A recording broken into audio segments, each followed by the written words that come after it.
আসসালামু আলাইকুম ভিউয়ার্স, আশা করি সকলেই ভালো আছেন। আমিও ভালো আছি। চলে আইলাম নতুন একখান সুন্দর ভিডিও লইয়া। অনেকদিন পর ভিডিও দিতেছি। আসলে হইতাছে আজকে একটা সুন্দর জায়গায় যাইতেছি আমার বান্ধবীর সাথে। আমার বান্ধবীর ফ্যামিলির সাথে আরো অনেকজন মিলে আমরা আজকে যাইতেছি নরসন্দী। নরসন্দির রাস্তাটা আসলে অনেক বেশি সুন্দর না, তবে আমরা যে গ্রামে যাইতাছি সেই গ্রামে এত সুন্দর জায়গা, এত সুন্দর গ্রাম, আশপাশে খালি প্রকৃতি আর প্রকৃতি। এই যে দেখেন কি সুন্দর ধান ক্ষেত, কি সুন্দর গিরিন, প্রাকৃতিক পরিবেশে ভরা। দেখা তো আমার মনটা খুবই ভালো লাগতাছে। আসলে হঠাৎ কইরা আমার এই প্ল্যানটা, আমার বান্ধবী হঠাৎ করে আমারে কইলো যে দোস্ত তুই কি যাবি আমাকে লগে। তা আমি কইলাম কই যাবি, কই কাছাকাছি যাবো, আইলে তুই আইতে পারোস। আমি সকালবেলা রেডি অবস্থায় দৌড়। তারপরে ওগো গাড়িটারি সব ঠিক করা ছিল, রেন্টের গাড়ি। এরপরে এই গাড়িতে আমরা সবাই মিলে রওনা দিলাম। তো আইতাছি আইতাছি গ্রামের ভিতরে যখন ঢুকলাম তখন যে কি ভালো লাগতেছিল আপনাকে শেষ করতে পারো না। সুন্দর সুন্দর, এত সুন্দর ভিউ, এত সুন্দর সবুজ। তারপরে আয়া পড়লাম এই নরসিংদীর আদিয়াবাদে। এই আদিয়াবাদের এখানে একটা স্কুল আছে। এইটা হইতাছে আমার বান্ধবীর যে মামা, সে মামা আমেরিকা থাকে। সো আমেরিকা থেকে সে আইছে এবং এই স্কুলটার মধ্যে সে ফান্ডিং করছে, এইখানে টাকা দিচ্ছে এই স্কুলটা বানানোর জন্য। তো আজকে এই স্কুলটার উদ্বোধনী, আর এই জন্য আমগো এখানে আসা। তো এখানে আসছি আর সবাই মিলা আমাগো এত সুন্দর করে বরণ করে নিচ্ছে। সবাই রে ফুল দিয়া একেবারে সুন্দর কইরা চাদরে একেবারে আমন্ত্রণ জানাইছে এবং আরো অনেক কিছুর আয়োজন করছে। এইগুলো আপনারা দেখবেন। আমি তো একেবারে অবাক হয়ে গেছি, মনে হইতেছে কোন বিয়া বাড়িতে আইছি, বিয়ার দাওয়াত খাইতে আইছি, ফুল দিয়া বরণ করবার লাগছে। মনে হইতেছে যে আমরা হয়তো বা বরপক্ষ আইছি, আমাকে ফুল দিয়া বরণ করতেছে, এইরকম একটা ফিল আইছে আর কি। তো যাই হোক, আমাগো ফুল দিয়া বরণ টরণ করলো। তারপরে ভিতরে ঢুকলাম, ঢুইকা এখানে সবাই আছে। এছাড়া স্কুলে আরো ম্যানেজিং কমিটির মানুষজনরা আছিল। তো যা দেখি যে আমরা যেহেতু সকাল সকাল গেছিলাম, তারা আমাদের জন্য অনেক ধরনের পিঠার আয়োজন করছে সকালের নাস্তা হিসাবে। এখানে চিতই পিঠা আছিল, তারপরে কি পিঠা জানি কয়, আমি আসলে নাম মতো কইয়া পারুম না। নরসিংদীর বিখ্যাত নকশি পিঠা, তারপরে হইতেছে মেরা পিঠা, চিতই পিঠা। এছাড়াও আরো অনেক রকমের ফল ফ্রুটস ছিল সকালের নাস্তা, কাঁঠালা ছিল, এছাড়া অনেক কিছু, ওই গাছের কলা ছিল। তো এইসব খায়া দায়া মানে আমাকে মনটা আসলে বইরা গেছে গা, এত কিছু যে আমরা এখানে খামো বুঝি নাই কা, মানে খুবই ভালো লাগতেছিল। তো সবাই মিলে এগুলা খাইলাম, এখন যতগুলা খাইবার মনে চাইছে অতগুলাই খাইছি। এরপরে মামা বিদেশ থেকে সবার জন্য অনেক কিছু লয়ে আইছে, তো এগুলো সবার মধ্যে ভাগাভাগি করে দিতেছিল। তো আমার কাছে আসলে অনেক ভালো লাগতেছিল, কারণ মামা অনেক ভালো মানুষ, সবার জন্যই কিছু না কিছু লয়ে আইছে।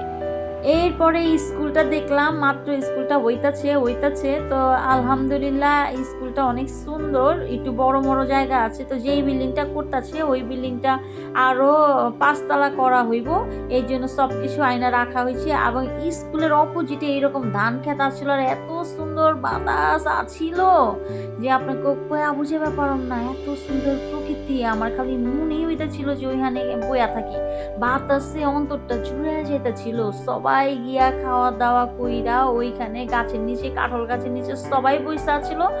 এত ভালো লাগতাছিল, মানে কইলার ভাষায় প্রকাশ করতে পারলাম না। এছাড়া ওইখানে আছিল গাছের একেবারে অরিজিনাল ডাব পানি। এছাড়া এখানে আছিল তরমুজ, যেটা আসলে অনেক মজা লাগছে। আর গরমের দিনে তরমুজ খাইতে আমার আসলেই অনেক ভালো লাগতেছিল। তো এগুলো আমরা সবাই মিলে খাওয়া দাওয়া করলাম। আর কাঁঠালও আছিল, কাঁঠালও খাইছি।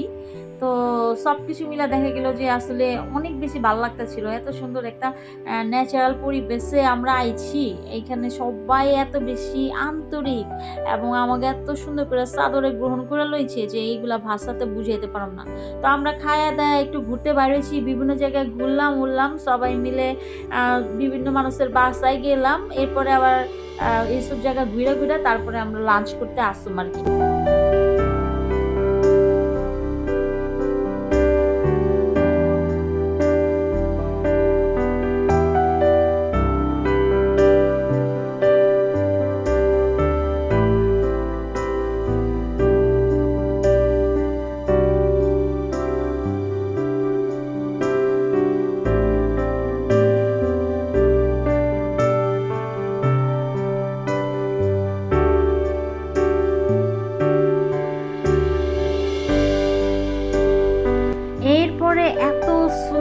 বাতাস, এইখানে দাঁড়াইছিলাম ধান ক্ষেতের এখানে, এটা স্কুলের অপোজিটে, বাট এত সুন্দর বাতাস, মানে আমি পুরা পাগল হয়ে গেছি গা। তো এইখানে অনেকক্ষণ থাকলাম, বাতাস বাতাস খাইলাম, প্রকৃতি দেখলাম, অনেক সুন্দর গাছপালার এত সুন্দর সবুজ। এখানে কাঁঠাল গাছও আছিল, কাঁঠাল গাছে কাঁঠাল ধরে আছে। এছাড়াও আমার কাছে রাস্তাটা এত সুন্দর লাগছে, পুরা রাস্তাটাই অসাধারণ। এরপরে আমরা চিন্তা করলাম যে যেহেতু এখন আমাদের হাতে অনেক সময় আছে, তা আমরা একটুখানি আশপাশের গ্রামে কি কি জায়গা আছে এগুলো একটু ঘুরে ঘুরে দেখি। তা আমরা অটো ভাড়া করলাম, ওইখান থেকে আমাদের জন্য অটো রেডি করা আছিল, সো রিজার্ভ করা অটো ছিল। সো অটো লইয়া আমরা সবাই মিলে বিভিন্ন জায়গায় গেলাম। তো ফার্স্টেই আমরা পোলাপাইন লইয়া অটোতে উঠছি, অটোতেও এত সুন্দর, অটোতে উঠা এত ভালো লাগতাছিল, কারণ পুরা রাস্তাটাই খালি আর এত সুন্দর। তারপরে আমরা অটোতে উঠা বিভিন্ন জায়গাতে গেলাম। ফার্স্টেই আমরা পড়ছি একটা হিন্দু বাড়িতে, কারণ এই হিন্দু মহিলাটা নাকি অনেক গরিব ছিল, মামা তাকে সাহায্য করছে আর মামার টাকা দিয়েই সে একটা ঘর তুলছে। তো সেই নতুন ঘর দেখার জন্য আমরা সেই হিন্দু বাড়িতে যাই। তো হিন্দু বাড়িতে যাওয়ার পর সেই আন্টিরা আমাদেরকে ডাব খাইতে দেয়, একেবারে গাছের কচি ডাব। তো আমরা সেগুলা খাইলাম ওইখান থেকে। খাওয়ার পরও আমরা আরো কয়েকটা জায়গায় গেছি। এরপরে আমরা পড়ছি আদিয়াবাদ উচ্চ বিদ্যালয় ও কলেজে। কলেজটা হইতেছে অনেক সুন্দর, ভিতরে অনেক প্লেস আর একটা সুন্দর মাঠ আছে। তো এটার ভিতরে আমরা সবাই মিলে ঢুকলাম, কারণ বাচ্চারা বল নিয়ে আসছে, বল নিয়ে নাকি বাচ্চারা খেলাধুলা করবে। তো সেই জন্য বাচ্চারা বল টল নিয়ে এখানে দৌড়াদৌড়ি করলো। আমরাও ভিতরে ঢুকে দেখলাম জায়গাটা অনেক বড় আর অনেক সুন্দর, একেবারে পুরাটা খোলা। আর এই যে পুরাটা স্কুল আপনাদেরকে দেখাইতেছি, অনেক বড় জায়গা লয় স্কুল এবং কলেজটা। তো এই পাশ থেকে এত সুন্দর গাছপালা আর সামনে একটা ব্রিজ ছিল, আমার তো ভীষণ ভালো লাগতেছিল। পুরা জায়গাটা খোলা আর এইখানে কিছু কৃষক কাজ করতেছিল। সো একটা গ্রাম্য পরিবেশে গেলে যা হয়, গ্রামের সবকিছু দেখা যায়, আসলে ব্যাপারটা অনেক অসাধারণ। আমরা যারা ঢাকায় থাকি তা আসলে আমরা তো এত কিছু দেখা পাই না। তো গ্রামে গেলে আসলে নিজের কাছে অন্যরকম লাগে, প্রকৃতি দেখলে, গাছপালা দেখলে, মাঠ দেখলে, ফসল দেখলে নিজেরে অনেক অন্যরকম লাগে, মনে হয় এইখানেই সারা জীবন থাইকা যাবো। তো এইরকম একটা ফিলিংস ওইটা ছিল আমার আসলে এইসব দেখার পরে। তো যাই হোক, এখানে সুন্দর মতো আমরা সবাই মিলে একটু ফটো সেশন করলাম, একটুখানি ঢংডাং করলাম। তো আমারে আবার এক আঙ্কেল কইতেছিল যে আমি নাকি টিকটক করি, আর আমার কাছে এই টিকটক আপা এইটা নিয়ে সবাই আমার বিশাল হাসাহাসি করতেছিল, আর আমি তো বিশাল লজ্জায় পেয়ে গেছিলাম গা। আল্লাহ, যাই হোক সুন্দর মতো ছবি টবি তুইলা তারপরে এইখান থেকে আবার আমরা রওনা দিলাম। দুপুর হয়ে গেছে গা, আজানও দিয়া দিচ্ছে। তো আমরা সবাই মিলে গিয়ে এখন খাওয়া দাওয়া করতে যাবো আর কি। তো দুপুর হয়ে গেছে, নামাজ শেষ হওয়ার পরে আমরা সবাই মিলে খাইতে আইছি। তো সবাই সুন্দর মতো খাবার দাবার দেওয়া হইতেছে। তো তারা নিজেরাই একেবারে অথেন্টিকভাবে গ্রামের খাঁটি মুরগি, মানে দেশি মুরগি দিয়া রোস্ট পাকাইছে, আর এছাড়াও আরও অনেক ধরনের খাবার দাবার আছিল।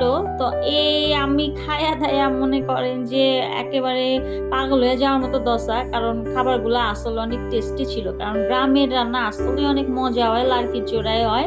আর যেহেতু সবই হচ্ছে খাঁটি জিনিস, সবই একবারে অথেন্টিক জিনিস, তো সেগুলোর টেস্টই আসলে আলাদা হবে। তো খাওয়া দাওয়ার পরে আমাদের জন্য দেশি খাঁটি দইও ছিল, তো আমরা দইটাও খাইলাম। তো খাওয়া দাওয়ার পরে আসলে আমরা মানে এতটাই টায়ার্ড হয়ে গেছিলাম যে আমাদের একটু রেস্ট নিতে হবে। তো সেই জন্য আমরা ওইখানের পাশেই আরেকটা বাড়িতে এই সিয়ালা রুম আছিল। আসলে ঢাকার আশপাশ তো ঢাকারই মতো, তো সব কিছু আসলে দেখা যায় যে ম্যাক্সিমাম বাড়িতেই এসি, ফ্রিজ, টিভি সব কিছুই আছে। তো ওই বাড়িতেও আমরা দেখলাম যে ফ্রিজ, এসি, টিভি সব কিছুই আছে। তো এখানে একটু রেস্ট নিলাম। রেস্ট নেওয়ার পরে তারপরে বিকালবেলা আবার বাইরে হয়ে গেছি গা যে আমরা কিছু সুন্দর জায়গা দেখতে যাব। তো আমরা একটা অটো নিচ্ছি, অটো নিয়ে আয়া পড়ছি এই রেল গেটের এখানে। তো আইসা দেখি যে এখানে গ্রামীণ পরিবেশে যে বিয়ে বাড়ি মানে বিয়ে হয়, তো সেখানে বিয়ে বাড়ির একটা গেট, এই গেটগুলো সাধারণত আমরা গ্রামে দেখতে পাই। তো দেখে আমার কাছে মনে হইলো যে আসলে গ্রামের এখন পর্যন্ত সেই স্মৃতিগুলা, সেই জিনিসগুলা দেখা যায় যে গ্রামে এরকম কাপড় দিয়ে সুন্দর করে গেট সাজানো হয়। তো যাই হোক, রাস্তার পাশে ছিল এই রকম জায়গাটা। আমরা অটো থামায় ওইখানে একটু দাঁড়াইলাম, ছবি তুললাম, এই রেল লাইন ধরে হাঁটলাম। তো এই স্মৃতিগুলো অনেক মজা লাগতাছিল, কারণ রেল লাইন ধরে হাঁটতে আসলে অনেক ভালো লাগতাছিল। আমার বান্ধবী আমার একটুখানি ভিডিও করে দিতেছিল যে তুমি রেল লাইনে হাঁটো, আমি তোমার একটু ভিডিও করে দিই। তো এখানে আসলে অনেক সুন্দর সুন্দর জায়গাও আছিল। আসলে এত সুন্দর বাতাস ছিল, আর এই ছোট ছোট দুবরা গাছগুলা দেখা মনে হইতেছিল যে বিদেশে পড়ছি কিনা, খুবই ভালো লাগতেছিল। এরপর সন্ধ্যা হয়ে গেছে গা, তো আমরা ওইখান থেকে ঘুইরা গাইরা সবাই মিলা অটো রিক্সা লইয়া তারপরে বাসার উদ্দেশ্যে রওনা দিলাম। তো আসার পথে ভিউটা অনেক সুন্দর লাগতেছিল, যেহেতু পরন্ত বিকাল, আর পরন্ত বিকালে বাতাস ছিল, তারপরে সূর্য পড়া যাইতেছিল। তো ওই সময়ের প্রকৃতিটা আরও বেশি মনোমুগ্ধকর, আমার কাছে এত বেশি ভালো লাগছে। আসলে অনেকদিন পর গ্রামে গেছি, গ্রামের একটা ভিউ পাইছি।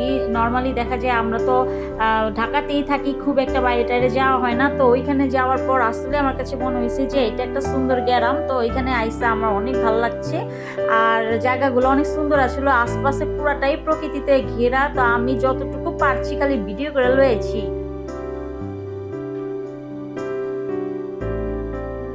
এরপরে ডাব কাটা হইলো, ডাবের পানি খাইলাম, একেবারে কচি ডাব, আর এত পানি আছিল, এত পানি আছিল যে একটা ডাব কাটলে 2 গ্লাস পানি হয়েছে। তো ডাব খাওয়ানোর পরে আবার একটু গ্রামের গরুর দুধের, খাঁটি গরুর দুধের চা খাইলাম, অনেক মজা লাগছিল। এরপরে খাওয়া দাওয়া আমরা ওয়েট করতেছি, যেহেতু সন্ধ্যা হয়ে গেছে, মাগরিবের আজান দিতাছে, সবাই নামাজ পড়বে, এরপরে আমরা রওনা দিব। নামাজ শেষ করার পরে সবাই মিলে আমরা গাড়িতে উঠলাম, রওনা দিয়ে দিলাম। তো আজকের জার্নিটা এত ভালো ছিল যে আসলে বইলা শেষ করা যাবে না। তো সবার কাছ থেকে বিদায় নিয়ে নিলাম। তো এইটাই ছিল আমার একটা ব্লগ, যেটা আমি আসলে আমার বান্ধবীদেরকে নিয়ে অনেক বেশি মজা করতে পেরেছি। তো আশা করি আপনাদের কাছেও ভালো লেগেছে। তো ভালো লাগলে অবশ্যই আমার চ্যানেলটা সাবস্ক্রাইব করে আমার পাশে থাকবেন। তো দেখা হবে নতুন কোনো ব্লগ নিয়ে। সেই পর্যন্ত সবাই ভালো থাকেন, সুখে থাকেন, শান্তিতে থাকেন। আল্লাহ হাফেজ।